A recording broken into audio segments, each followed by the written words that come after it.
এসো বসো বসো বসো। আরে তোদের চেয়ার দেওয়ার জন্য বলতে হবে। আরে আরি চেয়ার ঠান্ডা কোল্ড ড্রিঙ্কস নিয়ে আয়।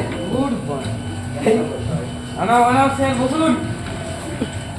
চা কোল্ড ড্রিঙ্ক যেটা বলতে দিচ্ছি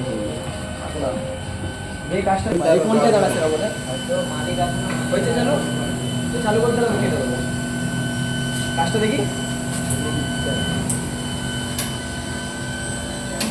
আরে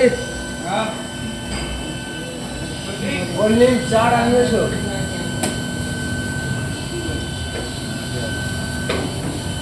দাদা কাজ ঠিক আছে তো? ঠিক আছে খেলে আরে এটা কি স্টিমার এটা কি চা? হ্যাঁ আমরা যেমন কাস্টমার বলে আমরা যেমন কাজ করি যেমন মাল ধুর বাবা এগুলো হয় নাকি এরকম ধরা দেখে তোমরা কি করছো এগুলো ভাগ হয় না।